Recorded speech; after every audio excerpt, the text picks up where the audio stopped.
ಬ್ಯಾಂಕಿನಲ್ಲಿ ಸಾಲ ಮಾಡಿದ್ದು ಇನ್ನೂ ಬ್ಯಾಂಕಿನಲ್ಲಿ ಸಾಲ ಇರೋರಿಗೆ ಸರ್ಕಾರದ ಕಡೆಯಿಂದ ಈಗ ಒಂದು ಸಿಹಿ ಸುದ್ದಿಯಾದರೆ ಬಂದಿರತಕ್ಕಂಥದ್ದು ಒಂದು ಮಹತ್ವದ ಸ್ಪಷ್ಟನೆಯಾದರೆ ನೀಡಲಾಗಿದೆ. ಬನ್ನಿ ಅದರ ಬಗ್ಗೆ ಕಂಪ್ಲೀಟ್ ಇನ್ಫಾರ್ಮೇಷನನ್ನು ಈ ವಿಡಿಯೋದಲ್ಲಿ ನಾವು ತಿಳ್ಕೊತಾ ಹೋಗೋಣ. ವಿಡಿಯೋವನ್ನು ಸ್ಟಾರ್ಟ್ ಮಾಡ್ತೀನಿ. ಅದಕ್ಕಿಂತ ಮೊದಲು ನೀವೇನು ನಮ್ಮ ಚಾನೆಲನ್ನು ಸಬ್ಸ್ಕ್ರೈಬ್ ಮಾಡದೆ ಇದ್ರೆ ಈ ಕೂಡಲೇ ಚಾನೆಲ್ಗೆ ಸಬ್ಸ್ಕ್ರೈಬ್ ಮಾಡ್ಕೊಳ್ಳಿ ಮತ್ತು ಲೈಕ್ ಮಾಡಿ. ಸೊ ಈಗ ನಾವು ಇನ್ಫಾರ್ಮೇಷನನ್ನು ತಿಳ್ಕೊತಾ ಹೋಗೋಣ.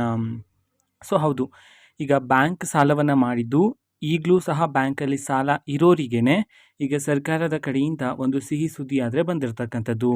ಸೊ ಅದು ಏನಂತಂದರೆ, ಈ ಹಿಂದೆಯೇ ನಾವು ವಿಡಿಯೋ ಮುಖಾಂತರ ಮಾಹಿತಿಯನ್ನು ತಿಳಿಸಿದ್ವಿ. ಅದು ಏನಂತಂದರೆ, ಬ್ಯಾಂಕಿನಲ್ಲಿ ಸಾಲ ಮಾಡಿರೋರಿಗೆ ರೆಪೋ ದರವನ್ನು ಇಳಿಕೆ ಮಾಡಲಾಗಿದೆ ಅಂತ ಹೇಳಿ. ಸೊ ಅದಾದ ನಂತರ ಇತ್ತೀಚಿನ ದಿನದಲ್ಲಿ ರೆಪೋ ದರವನ್ನು ಏರಿಕೆ ಮಾಡಲಾಗಿದೆ ಅಂತ ಹೇಳಿ ಸುದ್ದಿ ಆದರೆ ನಿಮಗೆ ತಲುಪಿರುತ್ತೆ, ಓಕೆನಾ. ಸೊ ಇದಕ್ಕೆ ಸಂಬಂಧಪಟ್ಟಂತೆ ಈಗ ಸರ್ಕಾರದ ಕಡೆಯಿಂದಾನೇ ಒಂದು ಮಹತ್ವದ ಮಾಹಿತಿಯನ್ನು ತಿಳಿಸಿರ್ತಕ್ಕಂಥದ್ದು.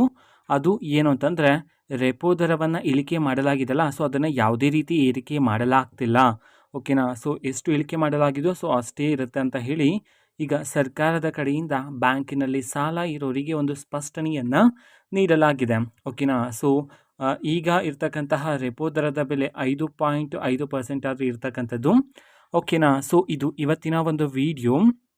ಸೊ ಇದೇ ರೀತಿ ಇನ್ನು ಹಲವಾರು ಯೋಜನೆಗಳಿಗೆ ಸಂಬಂಧಪಟ್ಟಂಥ ಇಂಪಾರ್ಟೆಂಟ್ ಅಪ್ಡೇಟ್ಗಳು ನಿಮಗೆ ಈ ಒಂದು ಚಾನೆಲಲ್ಲಿ ಇಮಿಡಿಯೇಟ್ಲಿ ಸಿಗ್ತಿರುತ್ತೆ. ಅದಕ್ಕೋಸ್ಕರ ನೀವಿನ್ನು ನಮ್ಮ ಚಾನೆಲನ್ನು ಸಬ್ಸ್ಕ್ರೈಬ್ ಮಾಡದೆ ಇದ್ರೆ ಈ ಕೂಡಲೇ ಚಾನೆಲ್ಗೆ ಸಬ್ಸ್ಕ್ರೈಬ್ ಮಾಡ್ಕೊಳ್ಳಿ. ಸಬ್ಸ್ಕ್ರೈಬ್ ಮಾಡೋದ್ರ ಮುಖಾಂತರ ನಾನು ಯಾವುದೇ ವಿಡಿಯೋ ಹಾಕಿದ ತಕ್ಷಣ ನಿಮಗೆ ನೋಟಿಫಿಕೇಷನ್ ಸಿಗುತ್ತೆ. ಅದ್ರ ಮುಖಾಂತರ ನೀವು ಬೇಗನೆ ವಿಡಿಯೋವನ್ನು ನೋಡ್ಬೋದಾಗಿರುತ್ತೆ ಮತ್ತು ಆ ವಿಡಿಯೋದಲ್ಲಿರುವ ಇನ್ಫಾರ್ಮೇಷನನ್ನು ನೀವು ತಿಳ್ಕೊಬೋದಾಗಿರುತ್ತೆ. ಮತ್ತೀಗ ನಾವು ಫೇಸ್ಬುಕ್ಕಲ್ಲೂ ಸಹ ಈಗ ವಿಡಿಯೋಸ್ಗಳನ್ನು ಅಪ್ಲೋಡ್ ಮಾಡ್ತಿದ್ದೀವಿ. ಫೇಸ್ಬುಕ್ ಚಾನೆಲ್ ಲಿಂಕನ್ನು ಡಿಸ್ಕ್ರಿಪ್ಷನ್ ಬಾಕ್ಸಲ್ಲಿ ಕೊಟ್ಟಿರ್ತೇನೆ, ಕ್ಲಿಕ್ ಮಾಡಿಬಿಟ್ಟು ಫಾಲೋ ಮಾಡಿ, ಓಕೆನಾ. So thank you, bye.